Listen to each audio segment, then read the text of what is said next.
In 2008, the system died. And it was just put on this money printing life support to hide what was really happening until they could get the next iteration of a financial system in place. Insanity is doing the same thing over and over again and expecting different results.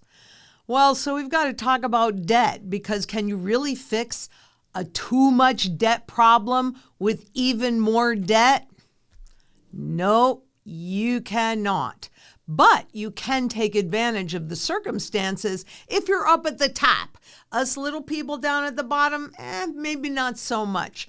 But we have to talk about what's happening with debt, because we are at the absolute end of this currency's life cycle. There just isn't a whole lot more purchasing power to be inflated away, and yet that's where we're evolving to. So here we go. U.S. companies to boost their borrowing in 2026. Shocker! And who's telling us this? Wells Fargo. But JP Morgan also sees an AI boom driving record bond sales. Make no mistake, a bond is a debt instrument. It's just a longer one. Whoa. So, this is happening all over the world. In Japan, 132 billion borrowing binge reshapes global credit. Do you see what's happening here? These companies all know that we're declaring bankruptcy, that the government, the central banks, because there's only one way to fight deflation, which a debt bomb exploding, quite honestly, what does that do? It's very deflationary because everything implodes. Markets implode, real estate implodes, everything implodes. And we're already on the downside of this. So why not? If you know you're going to declare bankruptcy, why not take on any more credit? But I hope you can see the gold coins all around this desk, because if you're holding gold when this happens, and if you're holding silver when this becomes apparent to everybody, you will be in the best position possible to take advantage of what happens, right? Never let a good crisis go to waste. Why does it always have to be those at the top that get to take advantage of it? Because when we're looking at all of this level of debt, it's just higher and higher and higher, because the more debt they grow, the less impact that debt has. And the Federal Reserve has certainly learned that from coming in since 2008, right? The more they do this, the less impact all of it has on pushing up the prices. Not that those prices don't go to nosebleed levels, but let me tell you, there's only so much debt that you can take on. Look at this, annual overseas note issuance. So a note is also debt. It's just a little shorter term, is on course to exceed debt sales in yen for the first time ever. The first time, because there really is no choice. Japan especially, they've been the poster child for how to fight deflation. And really, it hasn't worked. But again, insanity is doing the same thing and expecting different results.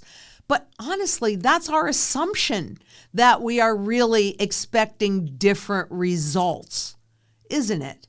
Because the reality is the level of debt that's been created as we've gone through these different cycles from 2008 to the next big debt explosion that happened in 2020. So what's next? Well, a lot of crisis is next, and a lot more debt. And I cannot stress this enough. You cannot fix a too much debt problem with even more debt. But truthfully, how do you deal with all of this layers of debts? Because it just keeps going up and up and up. Does a tree grow to the sky? No. you have to have a correction along the way.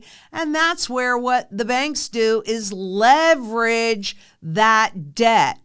This is a graph on the derivatives held inside of the FDIC insured bank.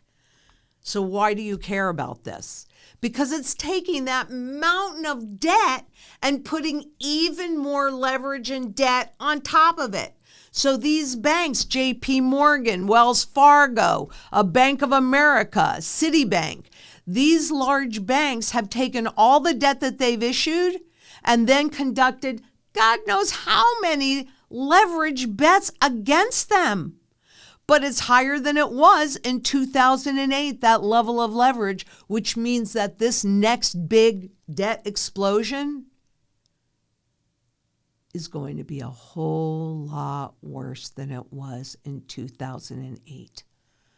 In 2008, the system died, and it was just put on this money printing life support to hide what was really happening until they could get the next iteration of a financial system in place. And what I'm holding in my hands are the representations of digital currencies that are quite designed to look like gold.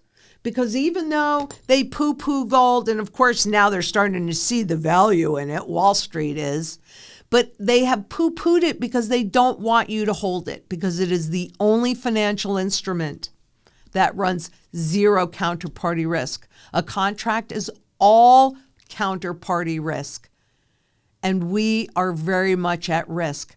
But what I think is extraordinarily important is what I'm showing you here on this graph, is that net demand here in 2025 is outpacing the demand that was set during the last financial crisis in 2009. That's extreme. That matters so much. In tonnage terms, demand has also been robust, with North American funds on track for their third strongest year on record. Yep. Why? Because gold and silver physical in your possession is a savings-based currency. That's why gold is the primary currency metal. Silver is the secondary currency metal and cannot be inflated away because it has the broadest base of use and therefore the broadest base of demand. And that's what takes it away from being an asset that can be manipulated and controlled and devalued. They can create as much of this as they want. And what does that do?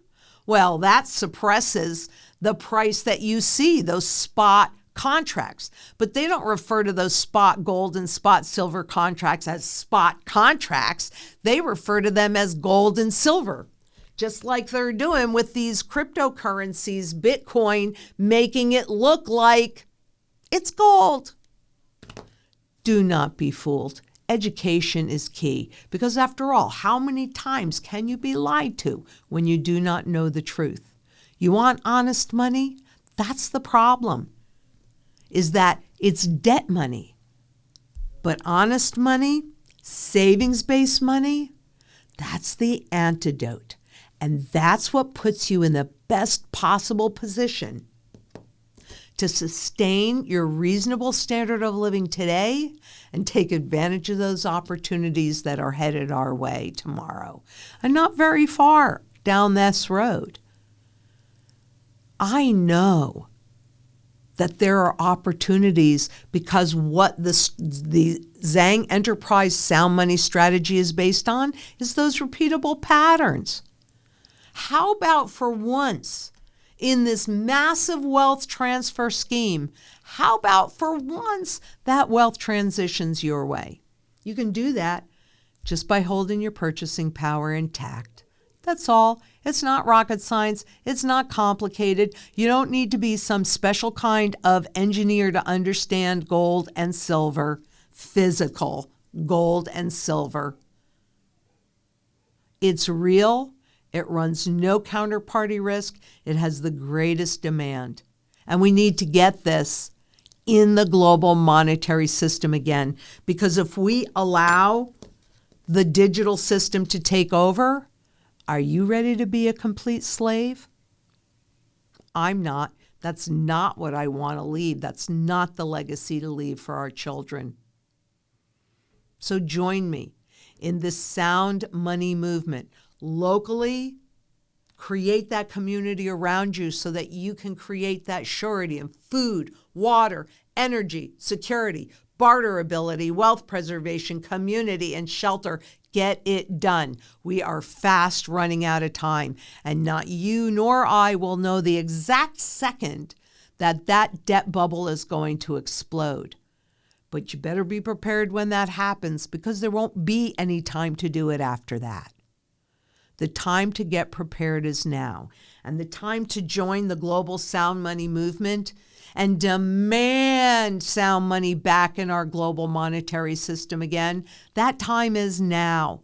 And I know that together we can do this, because we've got the 99% that are ruled by the 1%. So if we get 3% of the global population to participate in this, we got everything we need to protect our savings, to protect our children, and to take our power back. What a concept.